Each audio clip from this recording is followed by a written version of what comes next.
আমার বিয়ের কয়েক মাস পরেই জানতে পারলাম আমার শাশুড়ি প্রেম করেন। আমার স্বামী বিদেশে থাকেন। আমি আর আমার শাশুড়ি বাড়িতেই থাকতাম। আমার শাশুড়ি ছিলেন বিধবা। আমার শাশুড়ি প্রতিদিন সন্ধ্যায় রান্না করতেন আর খাবারটা নিয়ে যেতেন। তিনি বলতেন এই খাবারটা নাকি তিনি একটা অনাথ শিশুকে দেন। এতে নাকি আমার শ্বশুর পূর্ণ পায়। যাই হোক, একদিন আমার শাশুড়ি অজ্ঞান হয়ে গেলেন। আমার শাশুড়িকে ডাক্তারের কাছে নিয়ে গেলাম। ডাক্তার বললেন তিনি নাকি গর্ভবতী। এই ব্যাপারটা আমি আমার শাশুড়িকে জানাইনি। পরের দিন আমার শাশুড়ি যখন বের হলেন, আমি তাকে অনুসরণ করতে করতে পুরনো এক বাড়িতে গেলাম। দরজা খুলতে যেটা দেখলাম সেটা দেখার পরে আমার হুঁশ উড়ে গেল। কারণ আমার শাশুড়ি। আমি আমার মামার বাড়িতেই থাকতাম। আমার জন্য প্রথম সম্বন্ধ আসাতেই আমার মামা হ্যাঁ বলে দেয়। আমার মামারও মেয়ে ছিল, কারণ তাদেরও তো বিয়ের বন্দোবস্ত করতে হবে। যত দ্রুত সম্ভব আমাকে বাড়ি থেকে বিয়ে দিয়ে দেওয়ার জন্য বন্দোবস্ত করলেন। আমি ওনার মেয়েদের থেকে দেখতে অনেক বেশি সুন্দর ছিলাম, তাই মামি সবসময় ভয় পেতেন সবচেয়ে ভালো বিয়ের প্রস্তাবটাই যদি আমার জন্য আসে। কারণ যখন অভিজিতের সাথে আমার বিয়ের সম্বন্ধটা এলো, তখন মামি মামাকে উল্টোপাল্টা বুঝিয়ে আমার বিয়েটা দিয়ে দিল। তবে আমি আল্লাহর কাছ থেকে এত ভালো স্বামী পাবো কখনোই আশা করিনি। আমার স্বামী বেশি ধনী ছিল না। বিয়ের পরপরই অর্থের অভাবের সম্মুখীন হতে হয় তাকে। আমাদের বিয়ের সময় অনেকগুলো টাকা খরচ হয়। আমাদের বিয়ের সময় ওনাকে অনেক টাকা ঋণ নিতে হয়েছে, যার কারণে তাকে বিদেশ যেতে হয়, যাতে তিনি কিছু টাকা ইনকাম করে ঋণটা শোধ করতে পারেন। আমাদের সংসারটাও ভালোভাবে চলে। তার কাগজপত্র ইতিমধ্যে তৈরি হয়ে গেছে। আমাদের বিয়ের মাত্র 2 মাস হয়েছে, যেখানে আমার স্বামী আমাকে ছেড়ে দুবাই চলে গিয়েছে। আমি আমার স্বামীর সাথে খুব ভালো একটা সময় কাটাতে পারিনি। অভিজিৎ আমাকে বলেছিল আমি খুব দ্রুত চলে আসব, একটু ধৈর্য ধরো।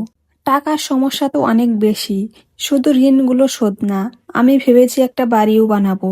এই মুহূর্তে আমরা একটা ভাড়া বাড়িতে থাকি। তুমি কি চাও না আমাদের একটা বাড়ি হোক? এই সব কথা বলে ও আমার দুঃখ ভোলানোর চেষ্টা করতেছে। এই অল্প সময়ের মধ্যে আমার শাশুড়ির সাথে আমার বেশি একটা কথা হয়নি। আমি আমার শাশুড়ির সাথে বসে কাটানোর মতো সময় পাইনি, বা এই মুহূর্তেও হয়ে ওঠেনি। আমি শুধু তাকে রান্নাবান্না করে নিয়ে দিতাম, সে চুপচাপ খেয়ে নিত। সারাদিন কি করতো না করতো এগুলো নিয়ে আমার কোনো মাথা ব্যথা ছিল না। কিন্তু এখন যখন আমার শাশুড়ি বিদেশ চলে গিয়েছে, তাই এখন আমার শাশুড়ির সাথে একটু একটু কথা হয়। কারণ এখন তো বাড়িতে আমরা দুজন মানুষই। আমার শাশুড়ি অন্য সকল শাশুড়িদের মতো ছিলেন না। আমার শাশুড়ি ছিলেন একটু অদ্ভুত টাইপের। আমি কোনো কাজ না করলেও তিনি আমাকে কিছু বলতেন না। আমি সকালে ঘুম থেকে উঠতে দেরি করলে সে আমার জন্য নাস্তা রেডি করে রাখতেন, এবং কি আমার ময়লা কাপড় চোপড়ও সে পরিষ্কার করে দিতেন। তার সাথে আমার কখনো ঝগড়া বিপদ লাগতো না। একদিন আমি তাকে হুট করে বলেই ফেললাম, কেন আপনি আমার এই সব কাজ করেন? আপনি এতে কি বোঝাতে চান? আমি কোনো কাজ করতে পারি না? আমি আমার নিজের নাস্তা রেডি করে নিতে পারি না? আমি আমার কাপড় ধুয়ে নিতে পারি না? এরপরে থেকে সে আমার সব কাজ করা বাদ দিয়ে দিল। সে শুধু এখন তার নিজের জন্যই নাস্তা রেডি করে। সে তার নাস্তা একাই রেডি করে একাই খেয়ে নেয়। আমার জন্য এখন আর সে আগের মতো নাস্তা রেডি করে না। আমার ময়লা কাপড় চোপড় পরে থাকলেও সে এখন আর সেটা পরিষ্কার করে দেয় না। এর কিছুদিন পরে ঘটলো অদ্ভুত এক ঘটনা। আমি যখনই রান্না করতে যেতাম, আমার শাশুড়ি বলতেন একজনের জন্য খাবার বেশি করে রান্না করতে। আমি আমার শাশুড়িকে বলতাম, বাড়িতে তো আমরা 2জন মানুষই, তাহলে কেন একজনের জন্য বেশি করে খাবার রান্না করব? আমার শাশুড়ি আমাকে বলল, তোমার শ্বশুর তো মারা গিয়েছে তুমি জানো। আমি চাই তোমার শ্বশুরের ভাগের খাবারটা আমি একজন অনাথ ব্যক্তিকে খাওয়াই, যাতে করে তোমার শ্বশুরের পুণ্য হয়। আমি কথাটা শুনে একটু অবাক হলাম। আমি তখন ভাবতে থাকলাম, আমার শ্বশুর মারা গিয়েছে 2 বছর হলো। এর আগে তো কখনো আমার শাশুড়ি আমাকে এভাবে বলেনি একজনের খাবার বেশি করে রান্না করতে।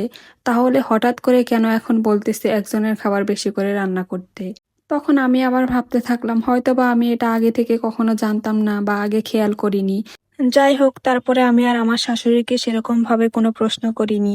সে প্রতিদিন রাতে এরকম খাবার নিয়ে যেত আর অনেক লেট করে বাসায় ফিরতো। আমিও আমার স্বামীকে এগুলো জানানোর প্রয়োজন মনে করিনি। আমি ভাবতাম সে একজন ভালো মহিলা বা ভদ্র মহিলা। সে হয়তোবা তার হাজবেন্ডের ভাগের খাবারটা প্রতিদিন একজন অনাথ ব্যক্তিকে খাওয়ান। এই কারণে আমি সেটা নিয়ে তার সাথে কোনো প্রশ্ন করিনি।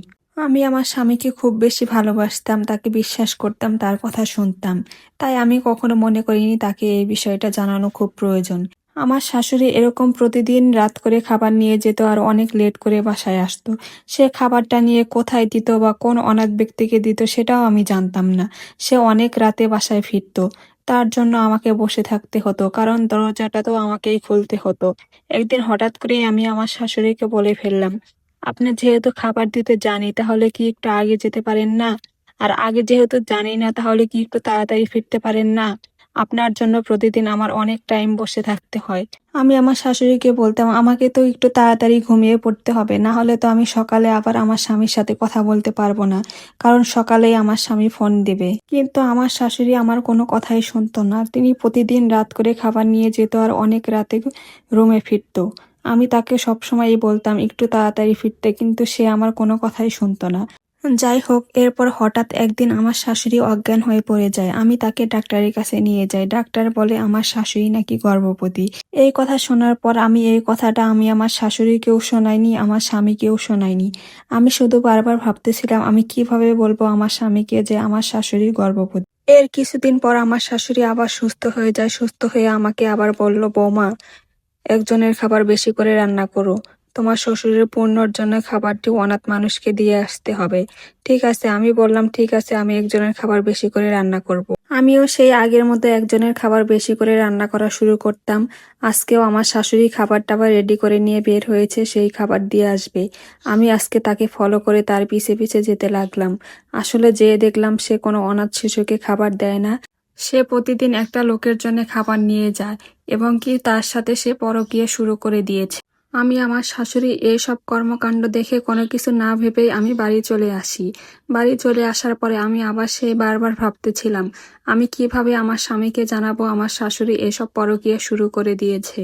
আর আমার স্বামী এসব শোনার পরেই বা কি বলবে? সে তো প্রবাসে থাকে, সে তো অনেক কষ্ট করে আমাদের জন্য ইনকাম করতেছে আমরা একটু ভালো থাকার জন্য। সে তার ঋণ শোধ করে দিয়েছে। সে শুধু চায় আমরা একটু ভালো থাকি। সে আমাদের জন্য একটা বাড়ি করার জন্য অনেক চেষ্টা করতেছে, কিন্তু এপাশে আমার শাশুড়ির এসব কর্মকাণ্ড। যাই হোক, গল্পটা আপনাদের কাছে কেমন লাগলো অবশ্যই কমেন্টে জানাবেন। এটা কিন্তু আমার কোনো নিজের কাহিনী ছিল না, এটা ছিল শুধুই মাত্র একটি গল্প।